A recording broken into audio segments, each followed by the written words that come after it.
and shiny paint. A show car is just what she ain't. Chrome curb feelers, bitchin' mud flaps help to stretch the biggest gaps. If you still don't have a clue, then this is what we'll do to you.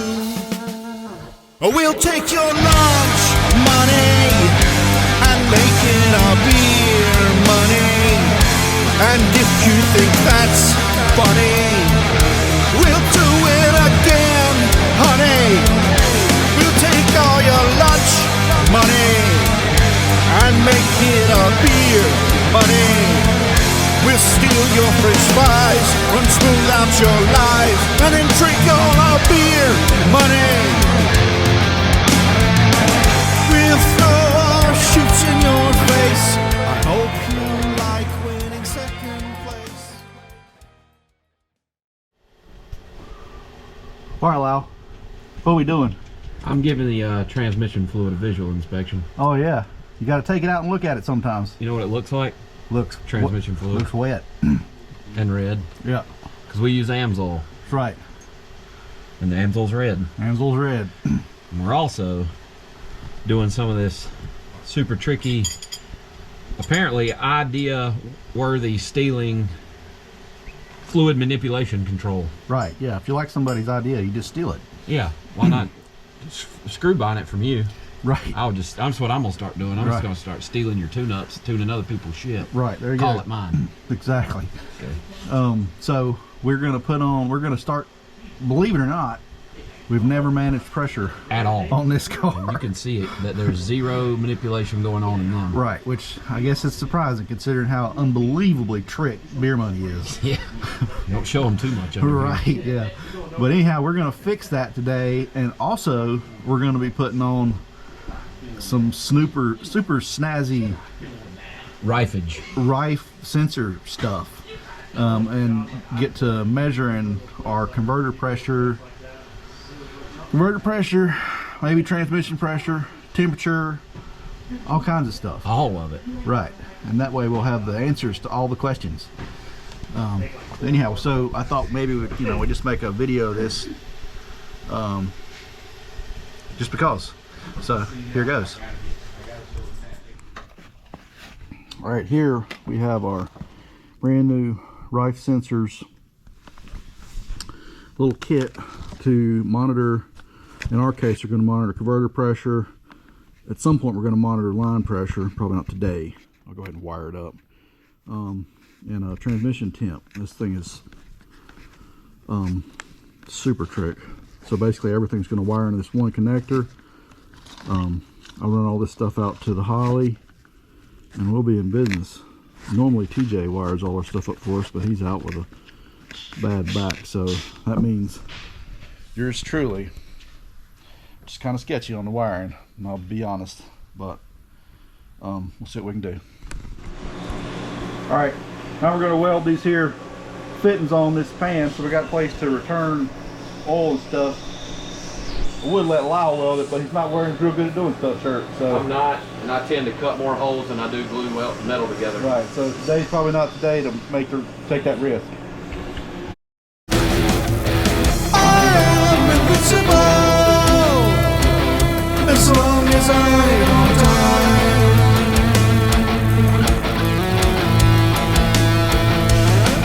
You are invincible. Only try.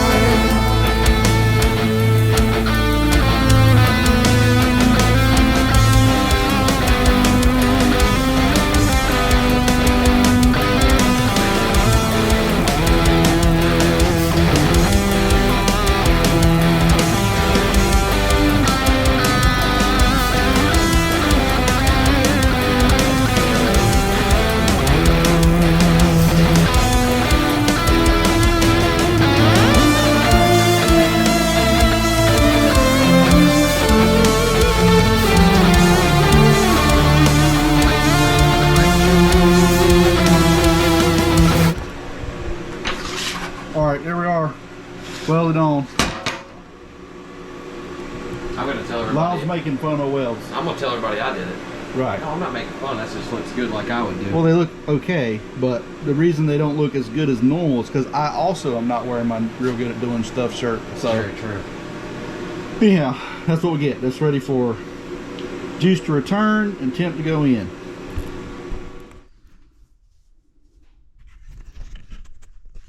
All right, so we've got the Rife sensor pod, I guess you might call this thing, wired up at least enough for where I can check the stuff I want to check. You see this right here. Here's our Rife doodad, all wired into the Holly. Now, at first you might say, well, your wiring here doesn't really look that professional, man. But you'll be wrong, because what I've actually done is stylistically matched the wiring of the rest of the car, and just matched it to the look of this unit. You know, I've matched the motif, if you will. So anyhow, that's wired up and it's working. Now what I'm going to do is I'm going to put a mechanical gauge in place of the Rife and confirm that the numbers I'm seeing on the Rife are basically check that I've got it calibrated right. I think I do, but it's showing me we have real high converter pressure. So I'm going to confirm that it's right, and then we'll go from there. Recently, we had the beginnings of a thrust bearing failure all of a sudden on this deal. And we fixed that, and in the process of fixing it, we found a couple other things that were definitely not good. But I realized that when we put Dave's transmission, David Proformance, we put his transmission in here, we never had any sensors on here, and I kind of broke my own rules and didn't even think about it, and we didn't check converter pressure to see what it was. So that could also have contributed to the problem, which is why I kind of taking the time to get this sensor on here and up and running. So we're going to check that, see if it's calibrated right here in a second. All right, so as you can see, I actually do have a lot of pressure in the converter at idle, so the gauge is right. So now we're going to correct that. All right, so here's our pressure. It's bouncing around, kind of hanging around 100, a little over 100. That's correct. Trans temp is 76. I'm probably going to put on another trans temp that's the converter temp coming out of the converter. But for right now, all the right stuff is doing what it's supposed to do. All right, so as you can see, here's our Rife converter pressure sensor and trans temp sensor. They're working correctly. We've confirmed with our mechanical gauge. The pressure is high. I put on one stage of my converter pressure management system because of the situation we're in with this. We've got a lot of pressure, which is fine. I think I'm gonna have to put on more stages. I'm probably just gonna go ahead and put on 3 and be done with it, and then we'll start managing the pressure, which we never have done on this car because we just kind of didn't need to, and it was what it was. But being that we're in the situation now where we do have excess pressure, we're gonna get rid of it.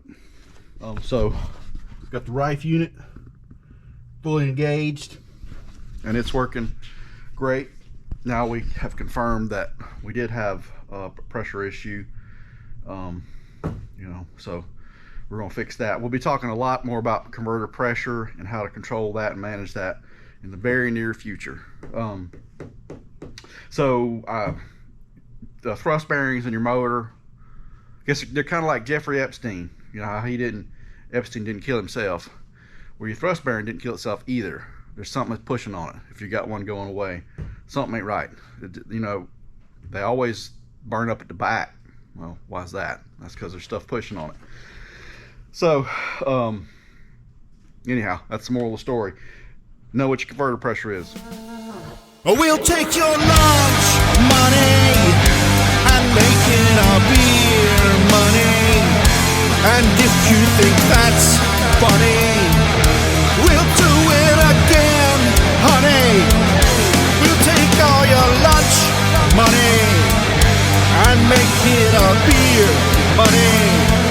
We'll steal your French fries, run smooth out your life, and then drink